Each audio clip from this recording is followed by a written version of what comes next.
Hey there, Victoria here, and welcome to the Choose to Think podcast. I'm so glad that you're tuning in, and I know you're busy, but oh man, you're in for a treat today. I'd like to introduce you to a remarkable young man named Jordan T. Hall. First, hats off because he graduated from homeschool.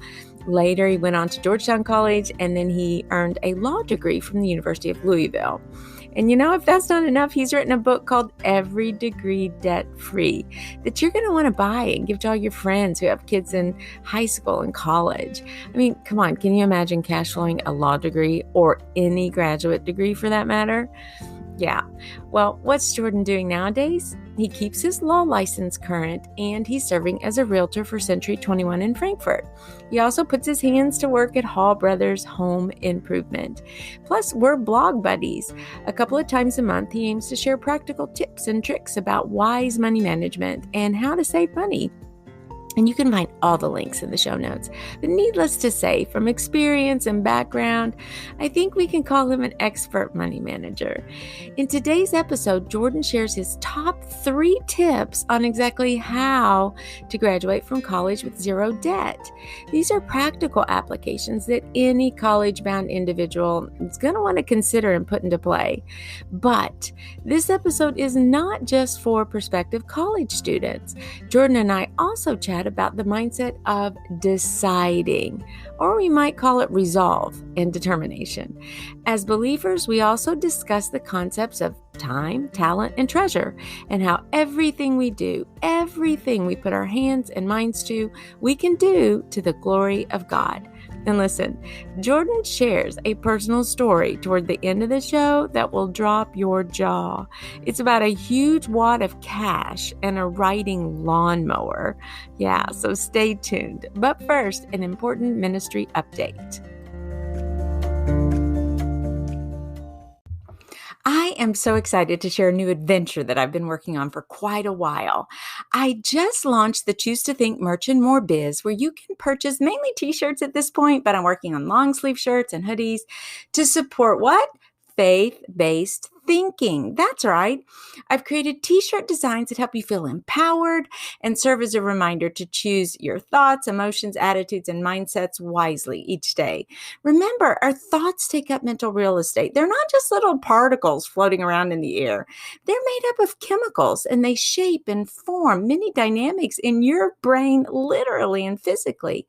Scientists say that we think more than 60,000 thoughts every single day.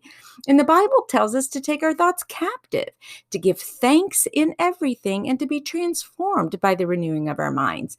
You know, those are my podcast theme verses and the impetus behind my ministry. Enter apparel. Why not wear what we mean? I mean, what we mean says it all, right? Anyway, visit my site on Teespring where I'm loading new designs weekly. And tell me which one is your favorite. I can tell you that the t-shirt pin that generated over 8.6 thousand views on Pinterest is I Choose Hope Today. Perfect for this season, wouldn't you say? And, you know, the messages are designed to promote conversation with folks around you.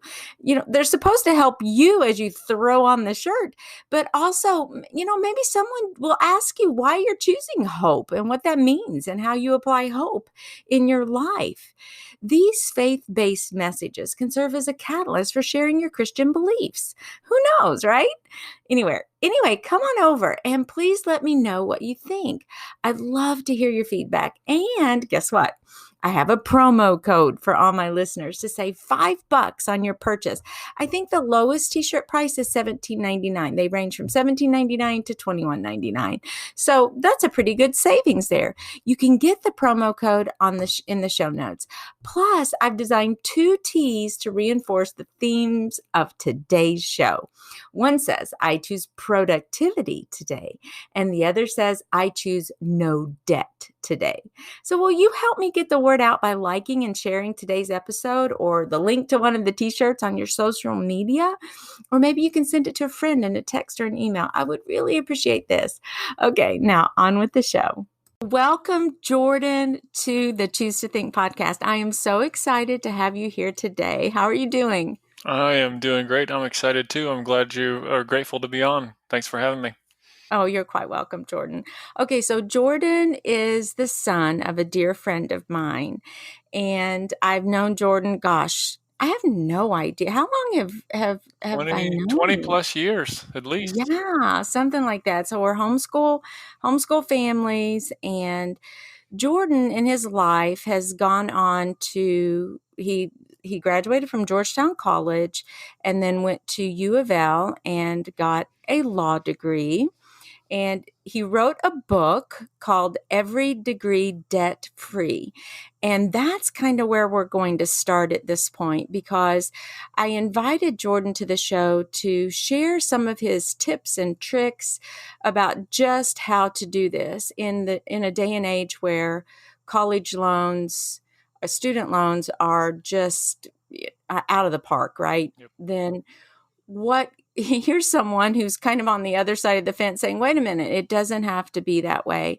So I'd like to just pick your brain a little bit, Jordan, on how did you come to write the book, and if you could share a little bit about the book and the process and all your mindsets and attitudes of actually graduating from college and law school debt free, which just sounds amazing to me. So and I know this is like a big, huge question, but anywhere you want to jump in, just go for it and we'll go from there. Sure, sure. No, absolutely. Well, like you mentioned, I grew up, I was homeschooled, and while I was being homeschooled, I kind of you have the opportunity to really a lot of people do at least read really broadly and kind of focus in on the stuff you want to focus in on beyond just the traditional educational subjects. And I kind of, when I was really young, got into personal finance. My parents went through some rough financial times when I was a young teen, and as a part of that, I kind of watched what they went through, and they were doing some personal research, trying to figure out money and deal with debt and that sort of thing. So I first picked up a book by Dave Ramsey, which was back then Financial Peace. And I read that when I was like 13, and that kind of fostered an interest. And I went through his class with my parents, and he kind of started shaping how I view money and debt. And he obviously since then has become a huge household name in America. And so that was what kind of sparked my interest. And I would read as much as I could in high school about money. And I'm a believer, so I was always approaching it from a Christian perspective. And so I knew that I wanted to go to college after high school, but I knew I did not want to borrow money for it. And so I applied to several different schools. I ended up getting accepted to Georgetown, and got a pretty good amount of scholarship there. Enough that I still had to come out of pocket some, but it was basically just enough that I could work, and I thought I could work and pay for the balance of it that wasn't covered with scholarships and financial aid. So that's what I did. In high school, I had started a lawn care business helped my older brothers who were already in the lawn care business, and I kind of helped them grow that. And that's how I paid for things when I was in high school. But I knew I would need that in college, so I continued to grow it in college and Georgetown. I live here in Frankfurt, and that's only about 30 minutes from Georgetown. So it allowed me to keep my business here in Frankfurt. And in college at Georgetown, I would oftentimes schedule my classes as early in the day as possible, so that go to class in the morning, in the afternoons, drive back to Frankfurt and work. And so that ended up being how I paid for my undergrad, the majority of it anyway. And I was able to do that and get through debt free. And as I got through my senior year at Georgetown, I was trying to decide what I wanted to do next. I wasn't sure exactly, kind of like a lot of college students. And I ended up, I had always had an interest in law and thought I might want to go to law school. So I applied to several law schools: UK, U of L, Northern Kentucky. And I might want to do that, but I knew if I did that, I wanted to do it debt free as well. Like if I couldn't pay for it out of pocket, it wasn't going to be an option for me. And anyway, I ended up getting some scholarship offers. Look, the best combination of the deal that I thought I had was at U of L. I actually got a full ride tuition wise at Northern Kentucky, which was pretty awesome. But I still had to pay. I would still have to pay for my living expenses and all that. And law school is, kind of like med school or other graduate programs, a little more rigorous than undergrad. So I knew I wouldn't be able to work as much in law school. So even though I had the full ride offer at Northern, I looked at my other options, UK and U of L, where I did not get a full ride, but I got some help there, but both of those places. But I knew if I went to one of those schools, which are a little more local for me, I could continue working some in my lawn care business. So I ended up deciding the best deal I got was at U of L. Had several $1,000s a year I would have to pay for out of pocket to cover school, and then I had to cover my living expenses as well. But I ended up deciding to go to U of L because I felt like I could come back to Frankfurt. It's about 50-minute drive from Frankfurt to that law school. And I knew I could commute back and forth and keep doing that. So that's what I did. I would oftentimes go to my classes once again, schedule them as early in the day as possible, and then drive back to Frankfurt and leave law school and go into lawn care for the rest of the day. And so that's what I did for my law school career. Actually, in my second year of law school, I discovered through some of my law classes a love for real estate law. And as a part of that, I always wanted to get my real estate license. So I did that and ended up starting to sell houses with my real estate license in law school. That helped me learn more about real estate and about the law, and was a great source of income to help pay for law school. Also got married during my second year, between my first and second years of law school, and to my wife Megan, who I'm still married to now, and we have two children. Anyway, I ended up using that combination of sources to finish paying for law school. And when I got out, I actually had gotten so far into real estate sales and loved it so much that that's actually what I still do today. I keep my law license active, but I have a passion for everything that has to do with the residential real estate market. I actually also started doing some remodeling on the side, and after I got out of law school, I kind of closed down my lawn care business because that wasn't what I wanted to do for the rest of my life. It was kind of a means to an end. But I kept selling real estate, and I kept doing some remodels on the side. And so now today, I actually don't practice law, at least not much. I keep my law license active, but the main thing that I do is I sell real estate, and we do have a couple of guys who work with me. We do remodel projects, and then I also do some blogging and stuff as well, because while I was in, I guess to connect it all, while I was in law school, that's when that was back in, I graduated law school in 2015. And just before that, kind of between 2010 and 2015 is when student debt in America just started skyrocketing. And it kind of, there started this narrative, national narrative of kind of it's impossible to go to college or graduate school without debt. I mean, students started coming out with hundreds of thousands of dollars in student loans, and my goal had always been to avoid student loans, and I was doing it. So I kind of felt obligated to start sharing with other people how this can be done. And so it was actually during my first year of law school that I kind of got the idea. I said, if I can do this without debt, when I get done, I'm gonna kind of journal and write down my story and share some tips on how I think students can get through law school or get through graduate school and college debt free. And so that's what I ended up doing in 2018. I published my book, Every Degree Debt Free, through Amazon, and it kind of tells my story of how I went through college, and mostly it focuses on my law school my time in law school as far as the story goes. But then it highlights some other people who have done everything from undergraduate, medical school, business school, debt free, and explains how to do that, how I did it, how others did it, how I believe anybody can do it, and most importantly, explains why I think that's so important. I want to go back a little bit, Jordan, to what I think, and this may just be me, but is some kind of negative stereotyping about working so much. It's like, okay, you're a workaholic, or gosh, I wish you didn't have to work so much. And for me, what I've tried to do is spin that kind of mindset or attitude into something slightly different. Yes, of course, we need to rest and relax, and we need to have fun, and we need to fill our tanks and all of that.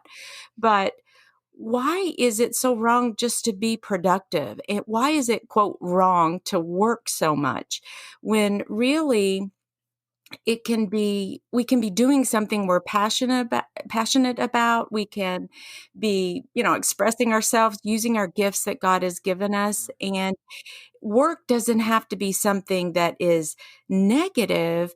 Instead, it can be, look, I'm being productive. And I've tried to spin that a little bit. Matter of fact, in an interview with a gal, matter of fact, she had a law degree also.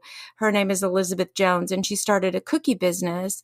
And she said, we don't look at this as work, like, oh, here comes another cookie order and I've got to get busy working. Right. And the kids were like moaning and groaning because, oh no, we celebrated that, and we looked at it as being productive. And I thought that was such an awesome way to spin that mindset. But when I listened to you share about the hustling that you did, how did you manage that in terms of allowing that to be okay? Maybe your peers were over here playing, games or doing other things, which I'm not saying that all that is bad, but how did you handle that kind of amount of work emotionally? How did you really deal with that? Was it your frame of mind, or were you more matter of fact about it, saying, this is just what I need to do because I'm determined to meet this goal and graduate debt free? Were there any bumps in the road for you in all of that? Does this make sense? No, absolutely. It's a great question, and I've actually thought about that sort of philosophy of work and how much one should work, particularly a believer, a lot lately. I would say what during my time in college and law school, I wouldn't necessarily call myself a workaholic because I was very much working at that time for a goal. I knew my goal was to get through school and to pay for it. That was very important to me, and I was working. I would say if I had kept up that level, that amount of time, and that level of work for an extended period of time, I would say it could become problematic. But at that time, I had a set goal. I knew what I wanted to accomplish, and also at that time, for the majority of it, I was single, and then I did get married, and we didn't have any kids yet, so I could afford to work at that level, and it wasn't as costly in terms of a opportunity cost. Whereas now, I'm 30 years old now. I've got a 3-year-old and a 1-year-old, and to think about working at the level that I was working then is, would just be devastating to have to spend the time away from my family. Unfortunately, now I'm in a position where I don't have to. I try to stay now at about 40 hours a week. It's usually more than that, but I try to keep my weekends available for my family, as many of my evenings as possible. And I think in the long term, a reasonable level amount of time of work. I don't think anybody should shoot to work 80 hours a week for 40 years. I think that's probably unhealthy. But there's the other side of it that says, a lot of the stuff that I do these days doesn't feel like work because I like doing it. And it's, as a believer, I do think that I think humans are made to work. Like I don't think anyone should strive for a life where you don't work. Almost even the idea of retirement from any kind of productive labor, I think, is unhealthy. Somebody might choose to or shoot for retirement from a career so that they can then involve themselves in other kind of kingdom work. But I definitely think that everything that you do can be done to the glory of God, no matter what it is. And the initial goal, obviously, is to put food on your table and on your family's table and see that they're taken care of. But beyond that, we as believers, I think we're to work for the glory of God and to enrich the lives of others, and that doesn't always mean working 80 hours a week to accomplish a goal. I think that's fine in the short term, but in the long term, I've tried to design a life where I can work and provide for my family on a reasonable amount of time each week, and hopefully enrich the lives of them and others. But work is certainly workaholism is a problem in America. And if you're working just for work's sake or just to make money or all that sort of stuff, I think that's unhealthy and unfulfilling. Okay, so let's go back to your book. And if you could kind of boil that down for any college listeners at the moment, maybe to 3, 4 tips that you would give those students on even where to start, because it probably seems a bit overwhelming Yeah, definitely. to go to college debt free. So, where should they start, or what tips can you offer? Sure. Well, I think the biggest thing is school selection. If you're coming out of high school, and we'll just talk about undergrad at this point. If you're trying to decide where you're going to go to college, you want to get a 4-year degree. Um, I would say the biggest factor is going to be where you go to school. There's tons of options, and actually in the last 6 months, a whole new world has opened up as Corona has forced us to go to start looking at doing so much remotely. But I would say there is a vast range of what you can pay for a college degree these days. And for a lot of people, I would say to look at community colleges or local colleges. You can attend community college or your local college at a price that's much less than some private schools. And I'm not against private schools, but if you're looking at going to a private school at $50,000 a year versus you can go to your local public college or community college for $5,000 or $10,000 a year, I don't think you're getting 5 to 10 times the value for a private school. And in fact, I know you're not. I did go to, Georgetown's a private school, but I went there only because it was actually cheaper for me to go there than it was to go to UK based on the scholarships and financial aid I got. So anyway, I would say, first of all, school choice is extremely important. That's the biggest factor you need to set up, and you can set up a program where you go that allows you to pay for any out-of-pocket costs yourself. The second one, obviously big for me, Sorry, is 1 second, Jordan. You hear my little yeah. Rico the monkey? Hopefully you know him. He always has to make his I like his it. appearance in the podcast. Matter of fact, he's barking at Matthew because Matthew is getting ready to go to a class. I think he's in his senior year now at UK. So hold on. Unbelievable. I'm gonna open my door so Rico can go visit Matthew. Hold on 1 second. Hold that thought. Okay, I'm back. Thank you so much for your patience, Jordan. Can you recap for us, please? So number one was school choice, select a school that you can afford. The second thing I would say is don't be afraid to work during school. Now, at the graduate level, it may be a little bit different, but on the undergraduate level, uh, students can absolutely work while they're in school. In fact, there's a lot of research out there that shows that students who work 15 to 20 hours a week while they're in college actually get higher grades than students who don't work. And I think that's because that has myriad benefits. One is when I was working, I had to stay in college. I had to stay focused. Like I had to set my schedule very intentionally. I knew I had to get my studying done because I had to get to work.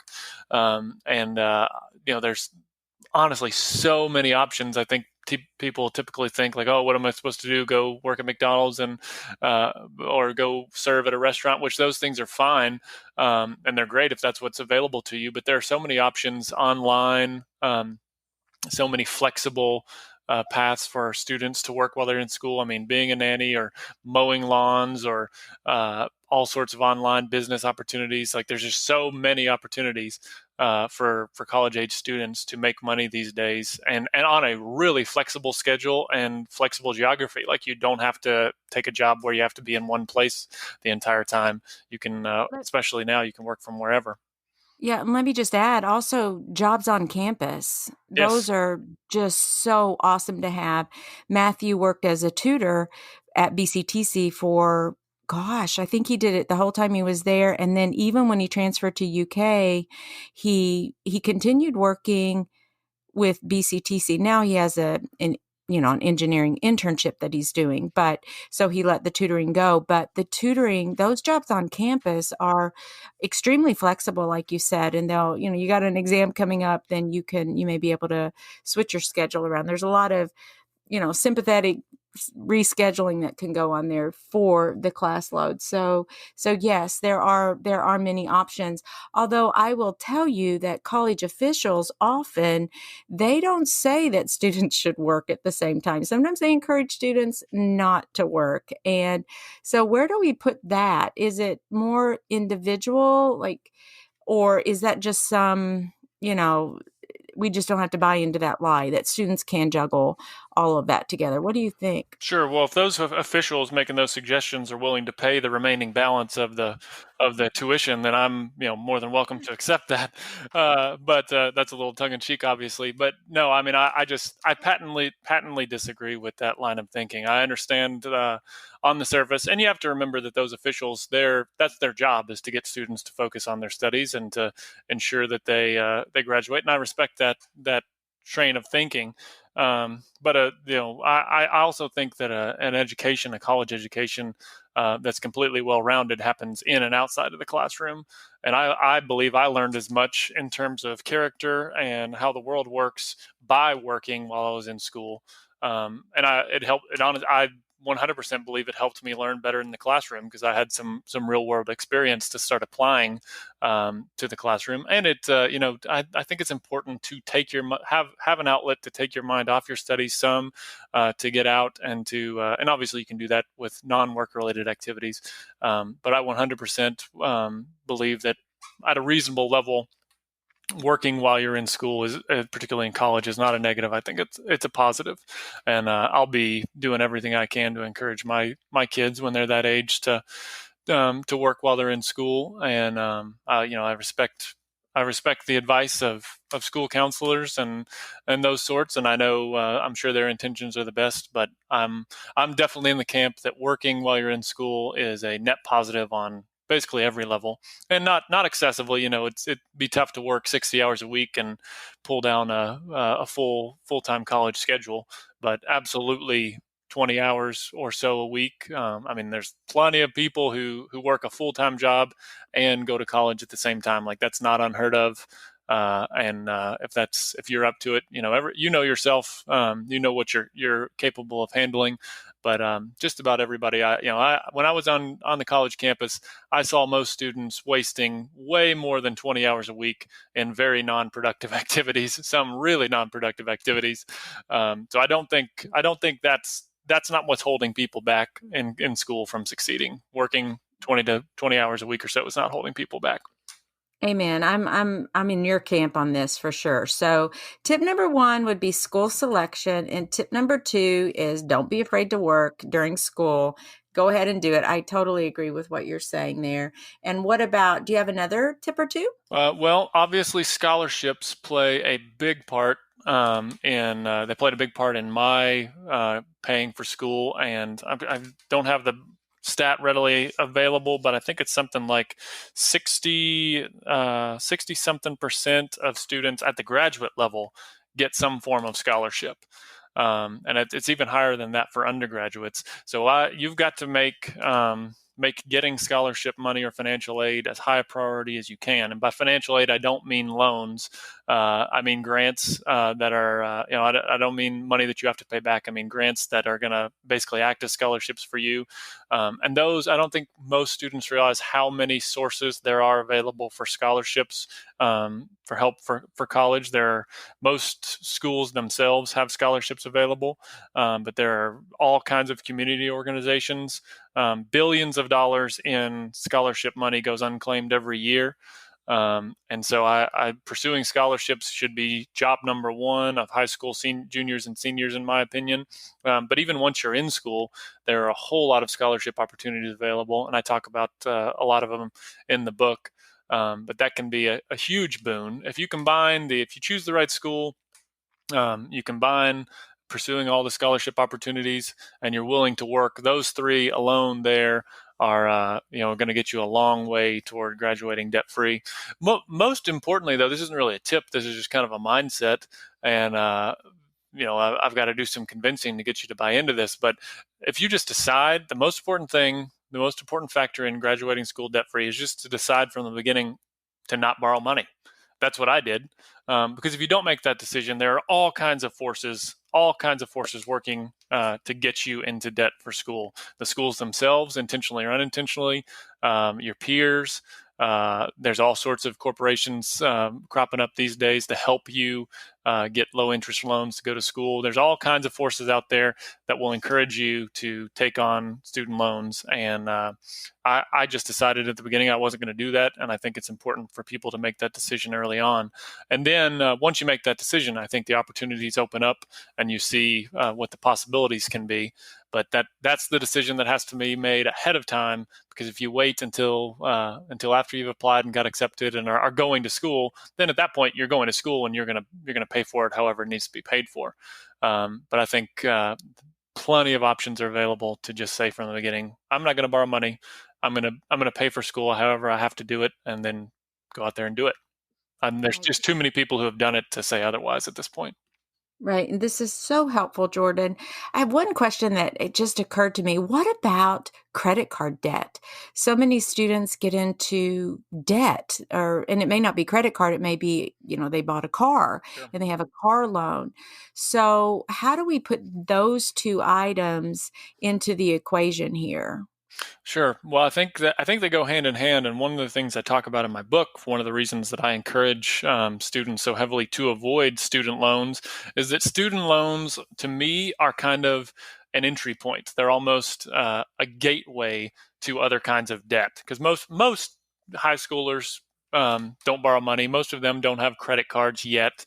Obviously, most of them don't have home loans or car loans yet, although some of them do, even at 16 or 17, start borrowing money for cars. But the first money that most people borrow, most adults borrow, is when they're 18 years old to go to school. And if that's where it ended, then that would be one thing, but that's not where it ends. And credit cards are soon to follow. They're pitched all over the college campuses. So if you're 18, you walk on the college campus, you sign up the first year for $50,000 worth of student loan debt, and you grab yourself a credit card and you start financing your social life on the credit card. Meanwhile, you also finance a car at $10,000 or $20,000. All of a sudden, you manage to graduate at age 22. You walk out with several $100,000 in consumer debt. You've dug yourself a hole that is going to take you minimum of 20 to 30 years to get out of. It's going to steal the best years of your life, because you're going to be devoting that time, those decades, to paying back money rather than using your education to fund your life and live out your dreams the way I think people should. So those things go hand in hand. I see student loans as gateway debt to a lifestyle of bondage, and that's one of the reasons why I think it's so important to encourage students to avoid. Because if you can start the habits today of avoiding debt and saving money, then that's going to have that's really why I'm interested in this. I talk about in the book, your dollar, every dollar that you earn or borrow before the age of 30 is really $100 by the time you're 60. So your actions in your 20s and before have a lot bigger impact than you realize, because if you could save a dollar or invest a dollar in your 20s, then it's going to magnify over the coming decades. And unfortunately, the same thing's true in reverse. If you've got to pay off $100,000 in your 20s, that's going to you're going to end up paying back a whole lot more, and those dollars could have been working to your benefit all those decades rather than holding you back. And before we go on, let's take a quick break from our sponsor.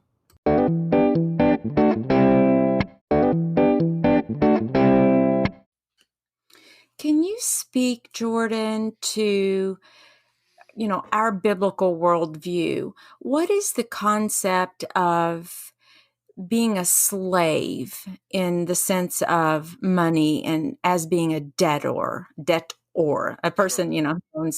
owes debt? What is your understanding how does the Bible speak to that? Sure. Well, I think it's very clear. Jesus said you can't serve two masters. Either you'll love one and hate the other, or hate one and love the other. And to me, there's no greater definition of being a slave to money than to be in debt. When you've got to make those payments, you've got to make those payments. Your life is not yours, and you are at the mercy of your lender, whoever that may be, whether it's Sally Mae or a private lender or mom and dad. And that's just a biblical truth. and obviously Proverbs speaks about that as well. And so that doesn't mean that it's sinful to borrow money, in my opinion, or anything like that. I do think it's the Bible speaks very clearly on it. And what Jesus said there, and what the Proverbs has to say: borrower servant to the lender. It rings true, and there's no way to, to find that out quite like borrowing several $100,000 for school. And so I would, I think it's very clear that we as believers need to steward God's resources. All the money we have, our time, talent, treasure is not our own, it's God's, and we need to take very seriously the task of managing it for Him. And I personally believe, based on Scripture and my observations, that the best way to do that, and in particular when in college, is to avoid student loans, to go and get an education that's going to allow you to leave a positive impact on the world, and to not be distracted for decades to come with student loan payments or bound to a certain career because of decisions you made when you were 18, 19 years old. It's really then, and that leads me into, one of my frustrations that I talk about in the book is that we're currently having 18 and 19-year-olds make decisions that are going to affect them for decades. They're making decisions with hundreds of thousands of dollars that your typical 18 or 19-year-old has no ability to understand the size of the decisions they're making. What is the difference between $100,000 and $300,000 to an 18-year-old? Most of them have had no experience, no ability to really calculate that. So that's just yet another reason. Once you've lived a couple of decades and you've been making money for 10 years and spending money, and you understand the value of a dollar, that's one thing. But when I was 18, I had no idea how to value that amount of money, or what it meant to actually sign up to spend that amount of money. And so that's yet another reason why I think we've got to head off this problem in some way. Okay, Jordan, this is making me think of one question. I know you valued money when you rolled over a whole stash of it with your lawnmower. Can you tell us that story? Yeah, I was actually looking for an opportunity to share that one, just because it's pretty funny and memorable. But this happened and I talk about it in the book. Happened during my second year of law school. Interesting little tidbit is that when I was making my payments directly to the law school, the way it worked is I was like I've outlined, I wasn't borrowing money, but I didn't have to pay my entire semester up front. I think I could pay like half of it up front, and then I had to pay off the balance by the end of the semester. But the school required that if you paid with a credit card, they'd add like a 5% fee or something like that, and they wouldn't accept checks. So I had to pay in cash. So I would go throughout the semester and make these payments in chunks of $1,000 or $2,000 or whatever, with cash. And so anyway, one day, I think it was maybe a Friday, I had it was a Thursday. That's what it was. I was going to make the payment on Friday. I got the money out of the bank on Thursday afternoon, and I had $2,200. I think it was actually $2,222 in my pocket, because that was a Thursday evening, and I was going to go to the school Friday morning and make my payment. And of course, I was that Thursday night. I was out mowing lawns as I normally did. And I think I had been married maybe for a year at that time. My wife was out of town on a business trip, and maybe it was 6:30, 7 o'clock in the evening, and I was mowing the lawn. I had the envelope of cash in my pocket because I had left the bank an hour or two earlier. And anyway, as I'm on my mower, mowing this particular yard, I went to back up at one point, and I heard a sound. The mower made a sound. It ran over something, and it sounded like I had run over like a thin phone book or something. It just goes, "Rah." And I was like, oh, that's kind of odd. Uh, and next thing I know, I look over to my right, and where the grass typically comes out of the chute on the mower deck, I saw a different shade of green covering the lawn. And as I looked down there and I saw what was on the lawn, I put my hand in my pocket, and those $2,200 bills were no longer in my pocket. And honestly, it was kind of a surreal moment. I said, like, that didn't just happen. Like, I literally laughed to myself. I was like, that would be funny if that happened, but that didn't really happen. But I turned off the mower and I got down on the grass, and I realized that in fact the $2,200 in cash that had been in my pocket moments ago. I guess it slipped out, and I had just run over all of those bills with my mower, shredded them into a million different pieces. And so honestly, it was, I mean, I hardly even, like, I don't remember even feeling anything. I just remember thinking this is a dream or something. So in my delirium, I picked up all the shredded up cash that was now laying on the lawn, and I drove home and got. I think I finished the lawn, or maybe that was the last little bit I had. But I picked it all up. I put it in a bag. I had a grocery bag I think I'd found on the truck, and anyway, I drove it out to my parents' house. And by that point, the reality had set in, and I realized that I had run over $2,200 or $2,222. And anyway, I drove out to my parents' house, and I said I didn't know what the protocol was for a situation like this. It hadn't happened to anybody else that I knew, so I didn't really have any experience to go on. But my parents helped me that evening. Actually, that evening and the course of the next morning, I think they worked on piecing every single one of those. I think there were $2,200 bills, and then a 20, and then a couple of ones. They pieced every single one back together, taped them back together. I took them to the bank, and fortunately, the bank had to send the money off to the Secret Service or the Treasury Department, whoever handles deals like this. And a couple weeks later, I did manage to get my money returned to me. They returned full bills to me, but believe it or not, there were hundreds and hundreds of pieces. We recovered every single shred of those bills, other than there was one corner of one $20 bill I think we missed. But yeah, that was calling Meg to let her know that I had shredded up to over 2,000 of our precious dollars at that time. Was not a fun phone call. I think I actually maybe waited till the next day to make the phone call and tell her what had happened. But yeah, that was a pretty bizarre story. It ended up having a happy ending, but it was wow, what a what a time it was. Yeah, that's such a unique story. I'm sure we've all probably run over things, as we're like I've run over the hose, right? The Right. garden hose Yep, where you done think, that oh, a I time or didn't two. buy that. And no, I didn't get by it. I have one other question for you, Jordan, as we close out. And I was thinking about the listener who says, this sounds awesome, but I didn't do it that way. And I did get in a lot of debt, and I am 45 and I'm still paying off debt loans, or 55, or, whatever age that might be. So any tips or advice that you might give to that listener at this point?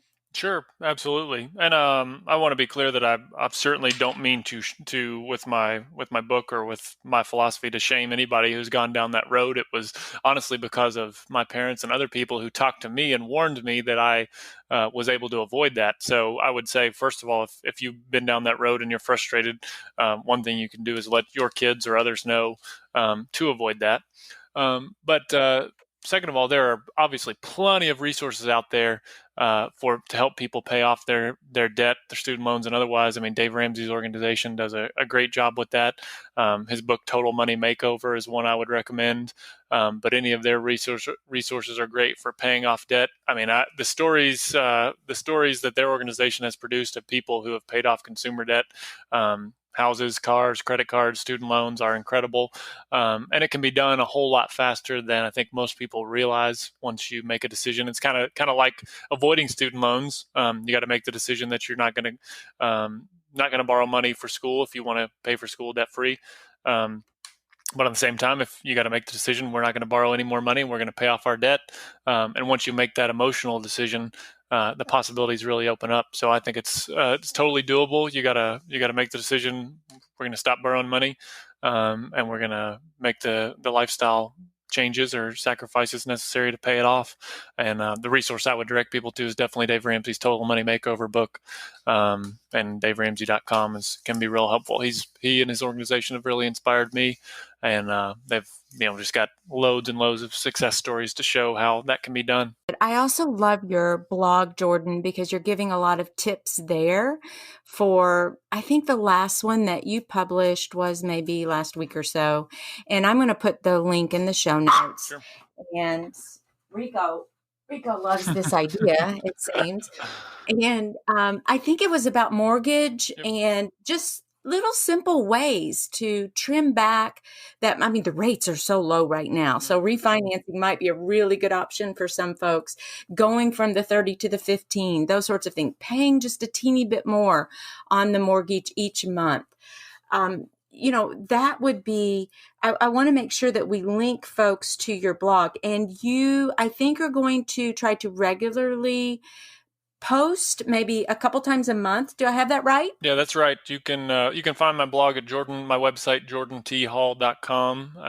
And I kind of just, it's kind of all over the place. I try to focus on personal finance and entrepreneurship. So you'll find just kind of random posts about different topics that have to do with personal finance and or entrepreneurship. And I'll be posting there regularly. And you never know what you'll get as far as what topic I'll be talking about. But it's sort of a personal journal and just general stuff that I've learned that I think would be helpful to other people.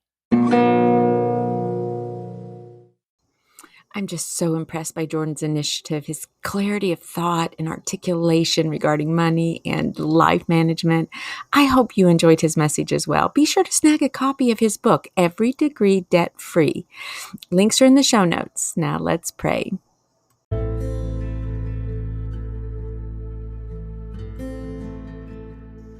Dear Heavenly Father, thank you for the bounty of your provisions in our lives. We are such privileged people. Help us to be devoted to you first and foremost, and to consider Jesus Christ as the ultimate and eternal treasure that we can possess here on earth. Teach us what this means and just how to walk all this out with the renewed mind of Christ. In His name, amen.